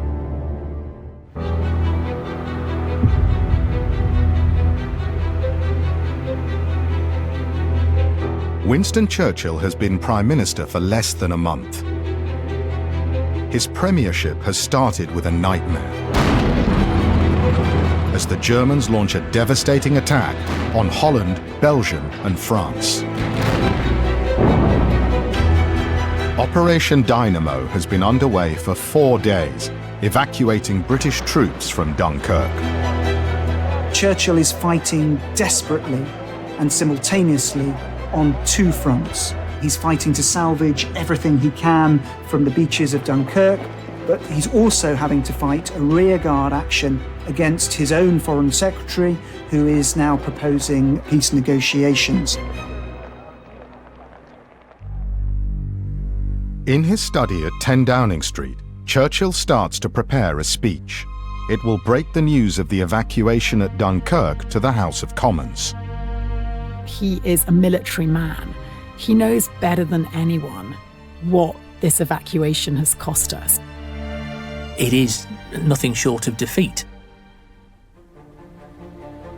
As Churchill works on the first draft of his speech, news comes through from France. And it forces a major rethink. Far more men are being rescued than he ever thought possible.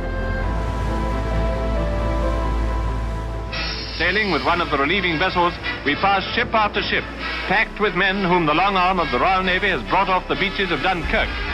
Every kind of small craft, destroyers, paddle steamers, yachts, motorboats, rowing boats, have sped here to the burning ruins of Dunkirk to bring off the gallant British and French troops. Churchill anticipated they'd be lucky if they get, say, 50,000 men away, and in fact, they get over 300,000 men away.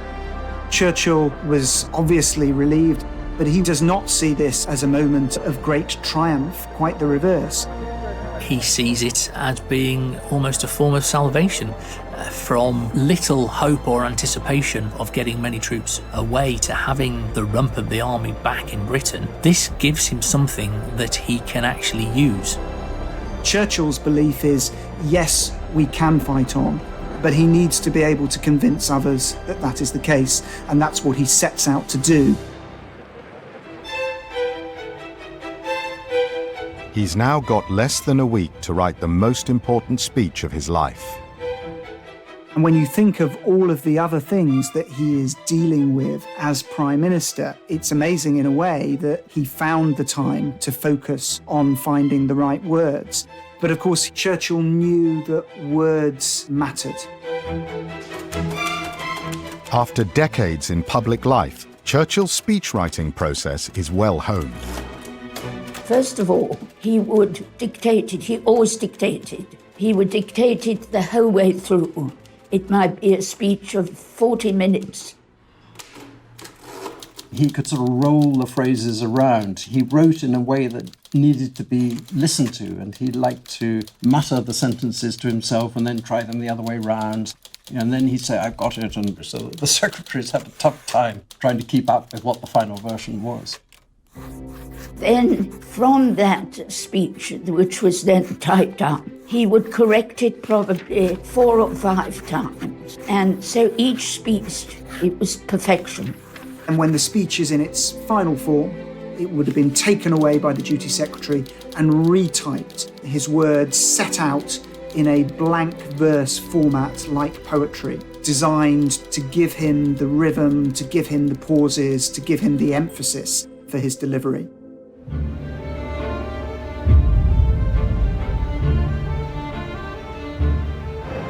Churchill is on his way to Parliament with the final draft of his speech. The incredible thing about Churchill that we think of him as this great orator, it didn't come naturally to him. He found it very difficult. He would labour over speeches again and again and again, rehearse them. So his speeches had to be absolutely pin perfect before he was prepared to stand up and give one. This speech really needs to work. Britain has just suffered a humiliating defeat. Some in the War Cabinet have been calling for surrender. This is Churchill's chance to keep Britain in the fight.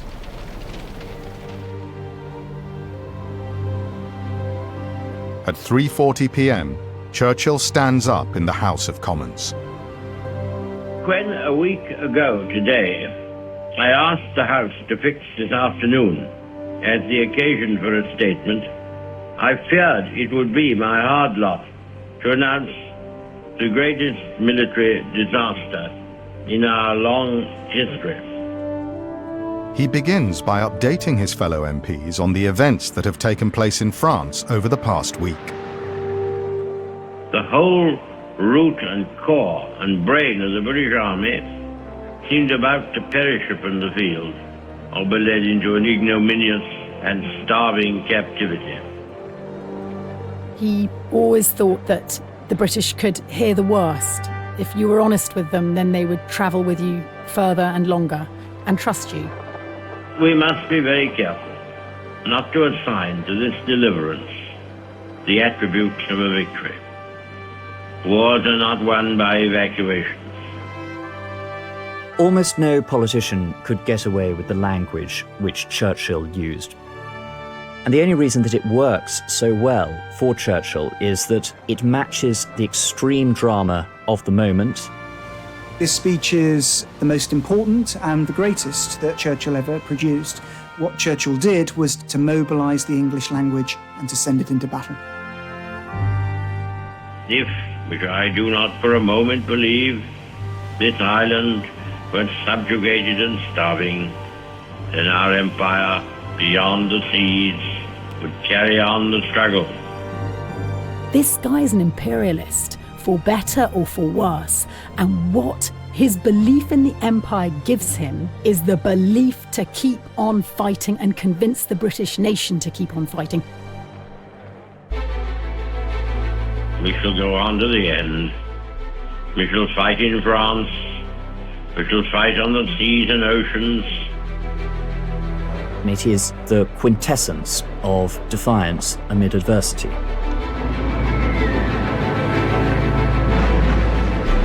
What's vital is he's able to take the country with him on that decision. And in fact, I think the way he does it is he doesn't present it as a decision. It's a fait accompli. We will fight on. There is no question mark.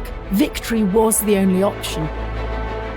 And then he finishes with this flourish, and they are magnificent words and phrases, which is why they resonate today. We shall fight on the beaches. We shall fight on the landing grounds. We shall fight in the fields and in the streets. We shall fight in the hills.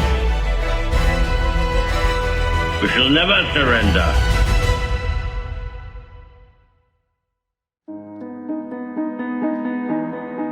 Churchill is no longer speaking to his fellow politicians.